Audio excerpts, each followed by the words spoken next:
Hello there everyone, welcome back to another video about a children's trading card game. Today I've got a little bonus video that I'm going to try and do fairly regularly, and this is going to be a market watch. So the game released a couple days ago, and I think this is going to be a fairly interesting and fairly volatile period. So let me just right now say, a lot of stores are experiencing delays. Yes, plenty got their stock on release. A lot are getting it next week, and more still are probably going to get it in the week or two after that. There are a lot of delays thanks to Christmas, so just bear in mind that there may be significantly more stock coming onto the market in the near term. Now, I have received some information about a potential second wave and when that might be, but I'm going to leave that discussion until the end of the video because I do think it's really, really important. Let's go ahead and hop into this now. And we're going to first take a look at the prices on the sealed product. So right now we can see cases going for $1,330 or so, boxes at $130. That's pretty damn expensive. No other way to say it. That is expensive. I would hope to see the sealed product decreasing in price in the near future, but there is a very limited amount of it out there, so I'm not overly surprised. We can see the super pre-release decks at an interesting range of prices here. So the whole set is costing you about $400. Luffy by far the most expensive at $150. Double the next one down, which is going to be Kid. And then all of these in that $60 to $80 price range. Personally, I would not pay that kind of money for this. The most I'd be willing to pay would be $40 to $50. I think I'd be willing to pay that. The only card I really care about from here is the alternate art leader. I don't really care about having a super pre-release stamp on the rest of the cards, even though a lot of them are very, very good. We can see that the starter decks here are at a very reasonable price though. For this block of one of each, you are paying about $70. Which I think, 16 to 17 bucks per starter deck. It's not fantastic, but it's fine. I think, if they started hitting 20, we'd see a little bit of an issue. And you can see here, these individual listings are getting a little dangerously close to that. So understand that hopefully there will be more stock coming in the near term, but I don't know about the long term. I'll talk about that more later. See, we can see packs currently at about $2 more than their retail, so that does suck a little bit. And I think that's basically it for all the sealed product that we would care about. So let's now move on to the Don cards, because I think this is important. So this is the alternate art Don, and we can see this is currently at about $7.50, $8, shipped. So a pretty reasonable price. I would expect this this pull rate is actually relative to Japan halved, because Japan also got one per box, but their boxes were half the price and half the other amount of stuff. So there is literally double the amount of these in circulation in Japan. These cards are literally rarer for us. So especially as we move into the future, this is, I think, a pretty safe bet for going up, these alternate art ones. Now, I'm mentioning this normal Don because at the moment it's basically pennies, but it does have a film red advertising on the back, and some people may care about that. Personally, I didn't care about film red whatsoever, but a lot of people really did. So that's something to bear in mind, where these might become desirable because from what I'm hearing, in Japan, the second wave of set 1 actually did not feature that film red advertising on the back, so they are limited edition for as much FOMO as that does. Let's move on to the rares. And we can see here, we'll start off with some of these alt art prices. Nami at $125. On release day, she was $250, or in the day or two leading up to release day, midweek, she was $250. So she is absolutely tanked. I would expect her to stabilize around 100 to 110 as more product gets opened up today and tomorrow. Yeah, that's pretty hefty. Ulti currently at 32, but market price of 20, but currently listings at 30. Sanji, I think, being a little undervalued here at 25.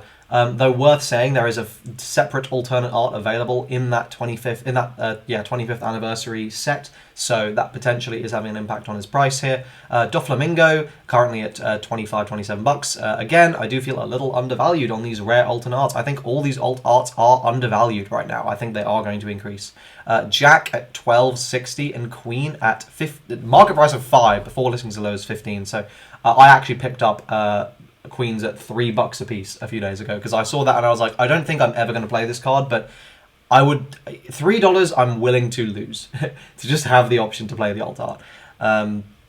And we can see as well, like, these rares. Interestingly, Uta at a surprisingly high price of 150.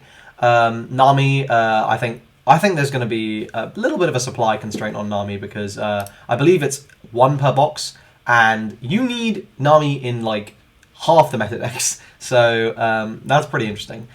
Same with Robin and Okiku. These see a huge amount of play. Pretty much all these rares, honestly. Like, most of the rares see play in some capacity.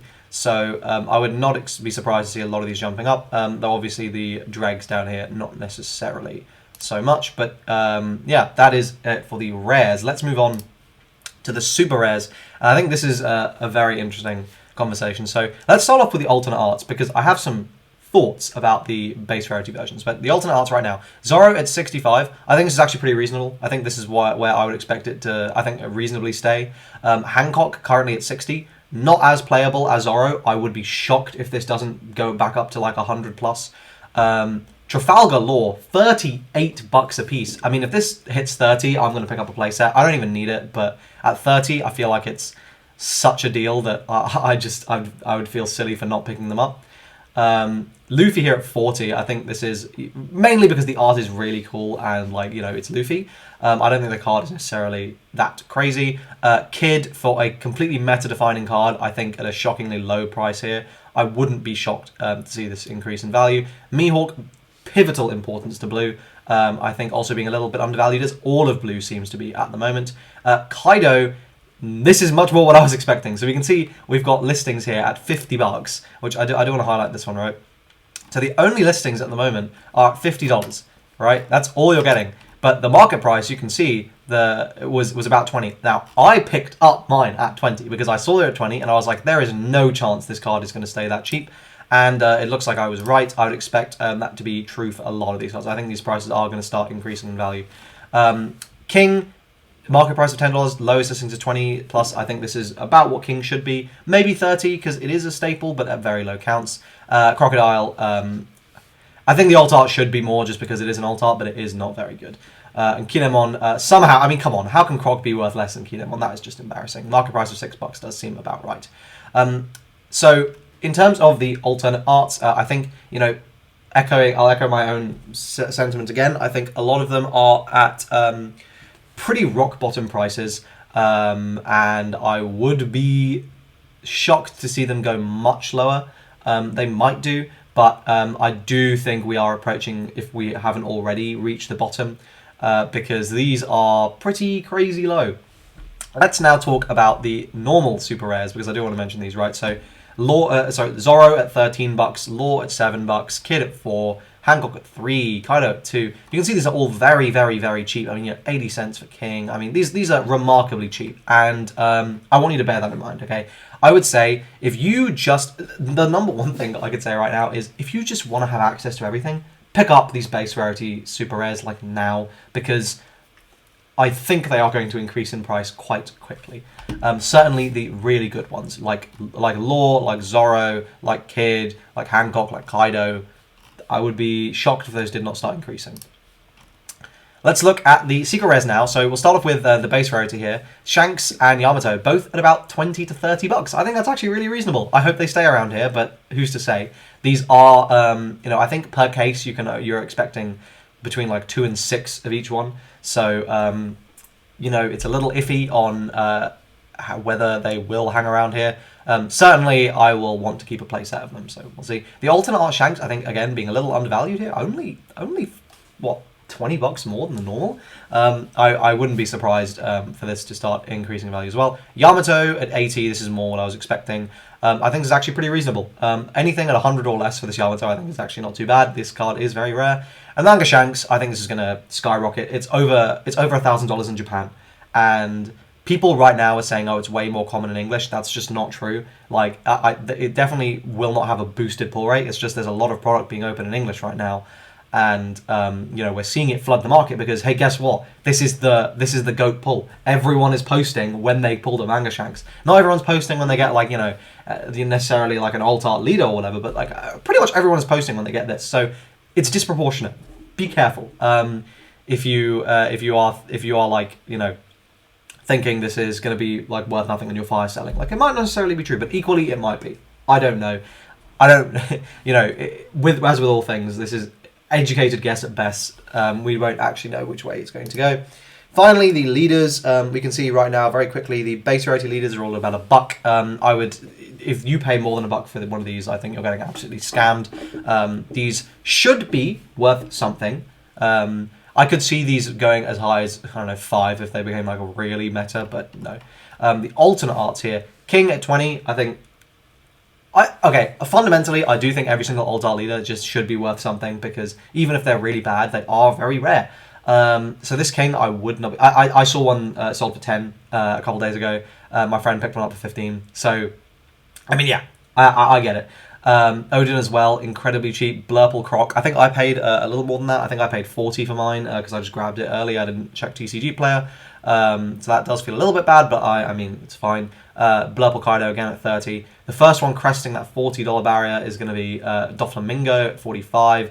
Red Green Luffy, interestingly, at about closer to 50. Law at 55 and Zoro at 66. I'm telling you, Law and Zoro, absolutely. If those don't hit 100, like, I will be thoroughly shocked, because they are the meta leaders from the set, right? Like, Doffy's good, but Zoro and Law are the ones you need in the main set, because everything else is in the starter, and that is the high rarity version. And they are not that common, guys. Like, you're not guaranteed them per case or anything. So, yeah.